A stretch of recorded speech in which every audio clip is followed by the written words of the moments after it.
ஒரு கிறிஸ்தவனா இருக்கிறா எவ்வளவு பெரிய மேன்மை. நல்ல ஒரு கிறிஸ்தவ மனைவி தேவன் தந்திருக்கிறார், எவ்வளவு பெரிய மேன்மை. ஜெபிக்கிற ஒரு தாய் தகப்பனை கொடுத்திருக்கிற எவ்வளவு மேன்மையானவன். ஒரு சபைக்குள்ள போறது ஒரு பெரிய மேன்மை தான். இந்த மேன்மை எல்லாருக்கும் இல்லை. இந்த மேன்மை எல்லாருக்கும் இல்லை. இன்னைக்கு எத்தனை கிறிஸ்தவர்கள் மாசத்துக்கு ஒரு முறை, கடந்த வாரத்தில் நான் ஸ்காட்லாந்து, அயர்லாந்து, இங்கிலாந்து ஆகிய தேசங்களிலே ஊழியம் செய்தேன். சபைக்கு ஆட்களே இல்லை.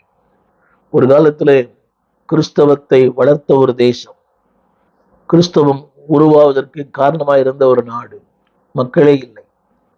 எல்லாம் வயோதிபர்கள் தான், வாலிபர்களை காணவில்லை. காரணம் என்னவென்றால், அன்பானவர்களே, இன்றைக்கு அவங்களுடைய வேல்யூ புரியல. மீட்கப்பட்ட இந்த ஏழ்மை இருக்கலாம், வறுமை இருக்கலாம், இல்லாம இருக்கலாம், வாழ்க்கையில மற்றவங்களை மாதிரி ரொம்ப பிரபலமா இல்லாம இருக்கலாம், உங்களுக்கு பெரிய வீடு இல்லாம இருக்கலாம்,